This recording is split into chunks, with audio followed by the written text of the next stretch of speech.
Hi friends, ಎಲ್ಲರೂ ಹೇಗಿದ್ದೀರಾ? ಚೆನ್ನಾಗಿದ್ದೀರಾ ಅಲ್ವಾ? ನಾನು ಕೂಡ ತುಂಬ ಚೆನ್ನಾಗಿದ್ದೀನಿ. ಸೊ ಇವತ್ತಿನ ರೆಸಿಪಿ ಏನು ಅಂತಂದರೆ, ಇವತ್ತು ನಮ್ಮ ಮನೆಯಲ್ಲಿ ಗೆಸ್ಟ್ ಬಂದಿದ್ದಾರೆ. ಸೊ ಅವರಿಗೋಸ್ಕರ ನಾನು ಪಲಾವ್ ಮಾಡಬೇಕು ಅಂತ, ಟೇಸ್ಟಿಯಾಗಿರುವಂತಹ ಪಲಾವ್ ಮಾಡಬೇಕು ಅಂತ ಅಂದ್ಕೊಂಡಿದ್ದೀನಿ.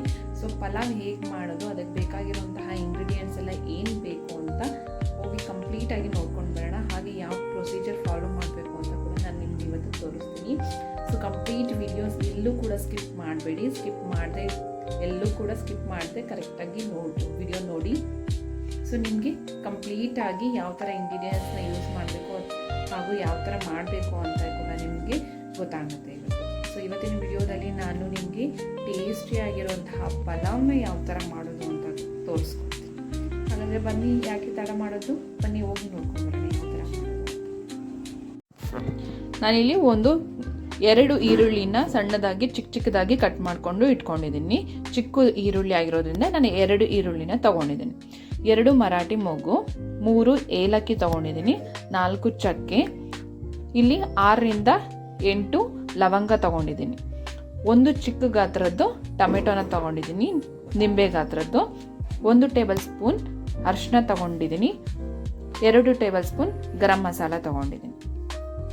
ಇಲ್ಲಿ 1 ನೌಕೋಲ್ ಕಂಪ್ಲೀಟಾಗಿ ತೊಗೊಂಡಿದ್ದೀನಿ, ಕಟ್ ಮಾಡ್ಕೊಂಡಿದ್ದೀನಿ. 1 ಕ್ಯಾರೆಟ್ನ ಕಟ್ ಮಾಡ್ಕೊಂಡಿದ್ದೀನಿ ಚಿಕ್ಕದಾಗಿ. ಇಲ್ಲಿ 8ರಿಂದ 10 ಬೀನ್ಸ್ನ ಕಟ್ ಮಾಡಿಕೊಂಡು ಇಟ್ಕೊಂಡಿದ್ದೀನಿ. ಇಲ್ಲಿ ಅರ್ಧ ಕಪ್ ಆಗೋಷ್ಟು ಬಟಾಣಿನ ಬಿಡಿಸಿ ಇಟ್ಕೊಂಡಿದ್ದೀನಿ. ಇದು ಹಸಿ ಬಟಾಣಿನ ನಾನು ತೊಗೊಂಡಿರೋದು. ನಿಮಗೆ ಹಸಿ ಬಟಾಣಿ ಸಿಕ್ಕಿಲ್ಲ ಅಂದರೂ ಕೂಡ ನೀವು ಒಣಗಿರೋ ಬಟಾಣಿನ ನೆನೆಸಿ ಇಟ್ಕೊಂಡು, ನೈಟ್ ನೆನೆಸಿ ಇಟ್ಕೊಂಡು ಅದನ್ನು ಬೇಕಾದ್ರೆ ಬೆಳಗ್ಗೆಗೆ ಫ್ರೆಶ್ ಆಗಿ ಯೂಸ್ ಮಾಡ್ಬೋದು. ಹಾಗೆ ಇಲ್ಲಿ 1 ಬೆಳ್ಳುಳ್ಳಿನ ಬಿಡಿಸಿ ಇಟ್ಕೊಂಡಿದ್ದೀನಿ. ನಾನು ಇಲ್ಲಿ ಸಿಪ್ಪೆನ ತೆಗಿತಾ ಇಲ್ಲ, ಯಾಕಂದರೆ ಸಿಪ್ಪೆ ತೆಗೆದು ಹಾಕೋದಕ್ಕಿಂತ ಸಿಪ್ಪೆ ಜೊತೆಯಲ್ಲಿ ಮಾಡೋದ್ರಿಂದ ಅದು ಟೇಸ್ಟ್ ಬೇರೆ ಥರ ಇರುತ್ತೆ. ಇಲ್ಲಿ 1 ಇಂಚು ಶುಂಠಿನ ಕಟ್ ಮಾಡ್ಕೊಂಡು ಚಿಕ್ಕದಾಗಿ ಇಟ್ಕೊಂಡಿದ್ದೀನಿ.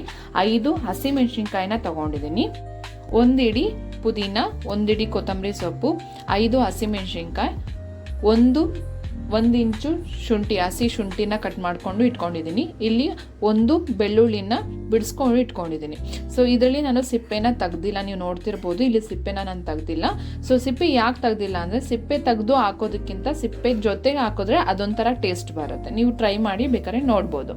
ಇಲ್ಲಿ 4ರಿಂದ 5 ಚಿಕ್ಕದಾಗಿ ತೆಂಗಿನಕಾಯಿನ ಕಟ್ ಮಾಡಿಕೊಂಡು ಇಟ್ಕೊಂಡಿದ್ದೀನಿ.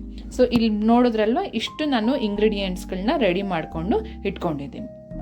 ಸೊ ಈಗ ಈ ಮಸಾಲೆ ಐಟಮ್ಸ್ಗಳನ್ನೆಲ್ಲ ರುಬ್ಕೊಂಡು ಬರೋಣ. ನೋಡಿ, ನಾನಿವಾಗ ಯಾವ ಮಸಾಲೆ ಐಟಮ್ಸ್ ಎಲ್ಲ ಏನು ತೋರಿಸಿದ್ನೋ ಅದನ್ನೆಲ್ಲ ಕಂಪ್ಲೀಟಾಗಿ ನಾನು ಇಲ್ಲಿ ರುಬ್ಕೊಂಡಿದ್ದೀನಿ. ಸೊ ನುಣ್ಣಗೆ ನೀವು ರುಬ್ಕೊಳ್ಬೇಕಾಗತ್ತೆ ಮಿಕ್ಸಿನಲ್ಲಿ, ನೀಟಾಗಿ ನುಣ್ಣಗೆ ನಾನು ಇಲ್ಲಿ ರುಬ್ಕೊಂಡಿದ್ದೀನಿ. ಸೊ ಈಗ ಸ್ಟಾರ್ಟ್ ಮಾಡೋಣ, ಯಾವ ಥರ ಮಾಡೋದು ಅಂತ ತೋರಿಸ್ಕೊಡ್ತೀನಿ. ಸೊ ನಾನು ಇವಾಗ ಗ್ಯಾಸ್ನ ಅಂಟಿಸ್ತಾ ಇದ್ದೀನಿ. ಅಂಟಿಸಿ ಇಲ್ಲಿ ಕುಕ್ಕರ್ನ ಇಟ್ಟಿದ್ದೀನಿ. ಸೊ ಕುಕ್ಕರ್ ಇಟ್ಟಿದ್ದು ಆದಮೇಲೆ ನಾನು ಇಲ್ಲಿ ಎಣ್ಣೆನ ಯೂಸ್ ಮಾಡ್ತಾ ಇದ್ದೀನಿ. ಸೊ 1 ಟೇಬಲ್ ಸ್ಪೂನ್, 2, 3, 4 ಟೇಬಲ್ ಸ್ಪೂನ್ನ ನಾನು ಎಣ್ಣೆನ ಯೂಸ್ ಮಾಡಿದ್ದೀನಿ. ಸೊ ಎಣ್ಣೆ ಯೂಸ್ ಮಾಡಿದಾದ್ಮೇಲೆ ನಾನು ತುಪ್ಪನೂ ಕೂಡ ಯೂಸ್ ಮಾಡ್ತಾ ಇದ್ದೀನಿ. ಸೊ ತುಪ್ಪ ನಾನು ಇಲ್ಲಿ 2 ಟೇಬಲ್ ಸ್ಪೂನ್ ತುಪ್ಪನ ಯೂಸ್ ಮಾಡ್ತಾ ಇದ್ದೀನಿ. ಸೊ ತುಪ್ಪ ಯಾಕೆ ಯೂಸ್ ಮಾಡ್ತಾ ಇದ್ದೀನಿ ಅಂದರೆ, ತುಪ್ಪ ಹಾಕಿದಾಗ ನಿಮಗೆ ಒಳ್ಳೆ ಟೇಸ್ಟ್ ಬರುತ್ತೆ, ಹಾಗೆ ಘಮ ಘಮ ಅನ್ನೋದು ಸ್ಮೆಲ್ ಕೂಡ ನಿಮಗೆ ನೀಟಾಗಿ ಬರುತ್ತೆ. ಸೊ ತುಪ್ಪ ಯಾರು ಇಷ್ಟಪಡ್ದಲೇ ಇರ್ತಾರಲ್ವ, ಅವ್ರಿಗೆ ಈ ಥರ ಎಣ್ಣೆ ಜೊತೆ ತುಪ್ಪನ ಮಿಕ್ಸ್ ಮಾಡಿ ಕೊಟ್ಟಾಗ ಅವ್ರಿಗೆ ಗೊತ್ತೇ ಆಗೋದಿಲ್ಲ ನಾವು ತುಪ್ಪನ ಯೂಸ್ ಮಾಡಿದ್ದೀವಿ ಅಂತ. ಸೊ ಎಣ್ಣೆ ಕಾದಿದೆ, ನೋಡ್ಬೋದು ನೀವು, ಸೌಂಡ್ ಬರ್ತಾ ಇದೆ. ಅದಕ್ಕೆ ನಾವು ತೊಗೊಂಡಿರೋಂತಹ ಎಲ್ಲ ಮಸಾಲೆ ಪದಾರ್ಥಗಳನ್ನ ಹಾಕ್ಕೊಳ್ಳಿ.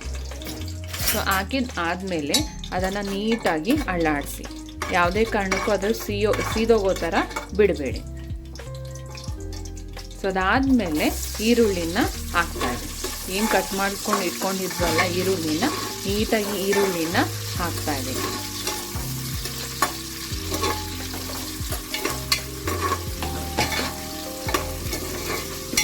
ಸೊ ಈರುಳ್ಳಿ ಹಾಕಿದಾದ್ಮೇಲೆ ನೀಟಾಗಿ ಸ್ವಲ್ಪ ಲೋ ಫ್ಲೇಮಲ್ಲಿ ಇಟ್ಕೊಳ್ಳಿ. ಸೊ ಲೋ ಫ್ಲೇಮಲ್ಲಿ ಇಟ್ಕೊಂಡಾಗ ಆ ಈರುಳ್ಳಿ ಸೀದೋಗೋದಿಲ್ಲ.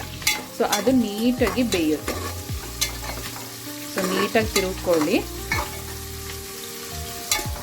ತಿರುಗಿಸ್ಕೊಳ್ತಾ ಇದ್ರೆ ಅದು ತುಪ್ಪ ಹಾಕಿರ್ತೀವಲ್ವ, ಸೊ ಅದು ಬೇಗ ಸೀದೋಗೋದಿಲ್ಲ. ಘಮ ಘಮ ಆಲ್ರೆಡಿ ಒಗ್ಗರಣೆಗೆ ಘಮ ಘಮ ಅಂತ ಸ್ಮೆಲ್ ಬರ್ತಾ ಇದೆ. ನಿಜವಾಗ್ಲೂ ಫ್ರೆಂಡ್ಸ್, ನೀವು ಮನೆಯಲ್ಲಿ ಒಂದ್ಸರಿ ಟ್ರೈ ಮಾಡಿ ನೋಡಿ.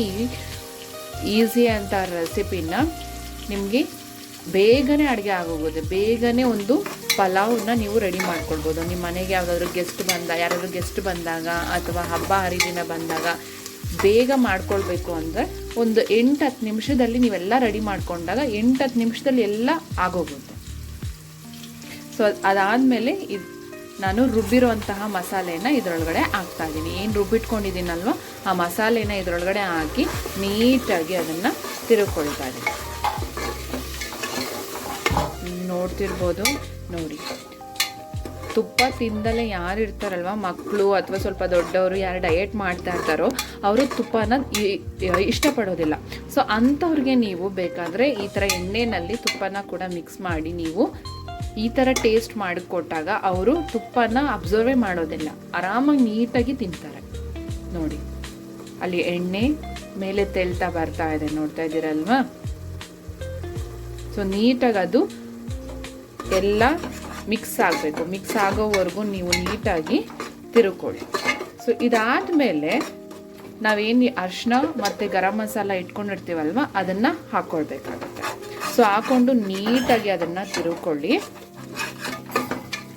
ಸೊ ಸೀಸೋದಕ್ಕೆ ಯಾವುದೇ ಕಾರಣಕ್ಕೂ ಬಿಡಬೇಡಿ, ಅದಕ್ಕಂತಾನೆ ಲೋ ಫ್ಲೇಮಲ್ಲಿ ನಾನು ಇಟ್ಟಿರೋದು.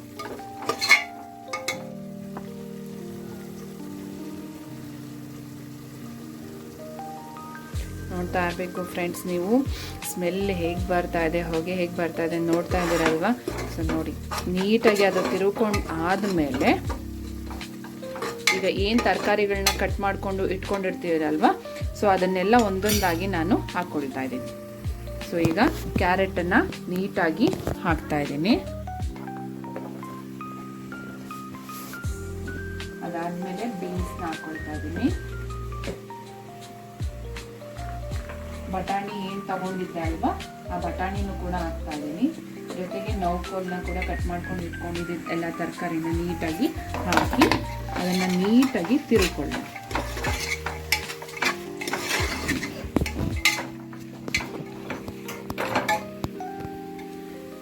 ಸೊ ತರಕಾರಿ ಎಲ್ಲ ನೀಟಾಗಿ ಹಾಕಿದಾದ್ಮೇಲೆ ತಿರುಕೊಂಡಾದ್ಮೇಲೆ ಅದು ಮಸಾಲೆ ಇಟ್ಕೊಳ್ಳುತ್ತೆ, ಹೌದಲ್ವಾ.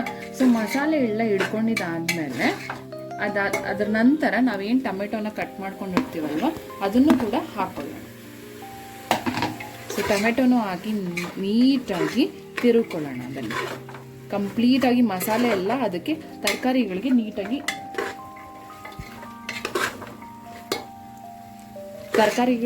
ಮಸಾಲೆ ಎಲ್ಲ ನೀಟಾಗಿ ಹಿಡಿಬೇಕು. ಸೊ ಅದಕ್ಕೆ ನಾನು ಎಲ್ಲ ನೀಟಾಗಿ ತಿರುಕೊಳ್ತೇನೆ.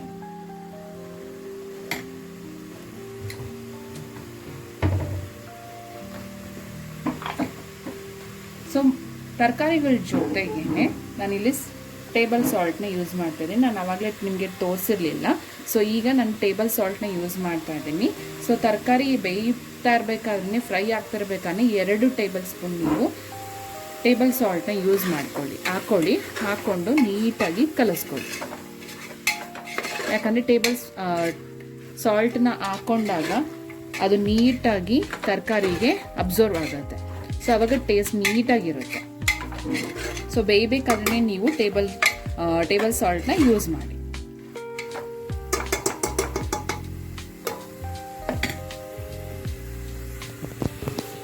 ನೋಡ್ತಾ ಇದ್ದೀರಲ್ಲ ನೀವು ಎಷ್ಟು ನೀಟಾಗಿ ಬಂದಿದೆ ಅಂತ.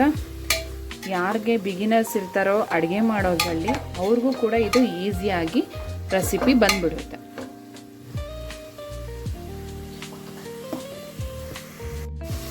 ಫ್ರೆಂಡ್ಸ್, ನೀವು ತರಕಾರಿನ ಕಟ್ ಮಾಡ್ಕೊಳ್ಬೇಕಾದ್ರೇನೆ ಅದಕ್ಕೆ ಮುಂಚೆನೇ ನೀವು ಅಕ್ಕಿನ ನೆನೆಸ್ಕೊಂಡು ಇಟ್ಕೊಳ್ಳಿ. ಯಾಕಂದರೆ ಅಕ್ಕಿ ನೆನೆಸ್ಕೊಂಡು ಇಟ್ಕೊಂಡಾಗ ನಮಗೆ ಅದು ನೀಟಾಗಿ ಬೇಗ ಬೇಯುತ್ತೆ. ಸೊ ಟೇಸ್ಟ್ ಕೂಡ ಡಿಫ್ರೆಂಟಾಗಿ ಬರುತ್ತೆ. ಸೊ ನಾನು ಈ ಲೋಟದಲ್ಲಿ 2 ಕಪ್ ಆಗೋಷ್ಟು 2 ಲೋಟ ಆಗೋಷ್ಟು ನಾನು ಅಕ್ಕಿನ ಆಲ್ರೆಡಿ ನೆನೆಸ್ಕೊಂಡು ಇಟ್ಕೊಂಡಿದ್ದೀನಿ. ನೀವು ನೋಡ್ತಾ ಇರ್ಬೋದು ಇಲ್ಲಿ 2 ಕಪ್ ಆಗೋಷ್ಟು 2 ಲೋಟ ಆಗೋಷ್ಟು ನಾನು ಅಕ್ಕಿನ ನೆನೆಸ್ಕೊಂಡು ಇಟ್ಕೊಂಡಿದ್ದೀನಿ. ಸೊ 1 ಗ್ಲಾಸ್ ಅಕ್ಕಿಗೆ 2 ಲೋಟ ನೀರನ್ನ ಯೂಸ್ ಮಾಡಬೇಕು. ಸೊ 2 ಗ್ಲಾಸ್ ಅಕ್ಕಿಗೆ 4 ಲೋಟ ನೀರನ್ನ ಯೂಸ್ ಮಾಡಬೇಕಾಗತ್ತೆ. ಸೊ ನಾನು ಇವಾಗ ಅಕ್ಕಿನ ಹಾಕ್ಕೊಳ್ತಾ ಇದ್ದೀನಿ. ನೋಡಿ, ತರಕಾರಿ ಒಳಗಡೆ ನೀಟಾಗಿ ಅಕ್ಕಿನ ಏನು ನೆನೆಸ್ಕೊಂಡಿರ್ತೀನಿ ಅಲ್ವಾ, ನೆನೆಸ್ಕೊಂಡಿದ್ದೆ ಅಲ್ವಾ, ಅದನ್ನು ನೀಟಾಗಿ ಅಲ್ಲಿ ಕುಕ್ಕರ್ ಒಳಗಡೆ ಹಾಕ್ಕೊಳ್ತಾ ಇದ್ದೀನಿ.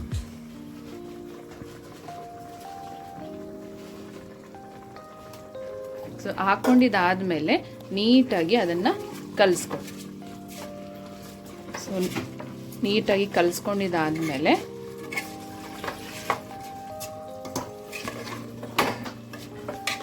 ನೋಡ್ತಾ ಇರ್ಬೋದು ನೀವು,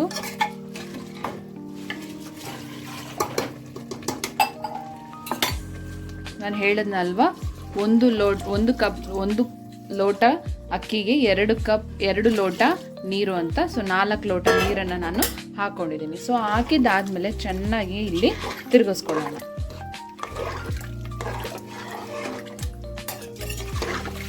ಸೊ ನಾನು ಮಾಡ್ತಾ ಇರೋಂತಹ ಪಲಾವ್ ಇದನ್ನ 3ರಿಂದ 4 ಜನ ಊಟ ಮಾಡ್ಬೋದು.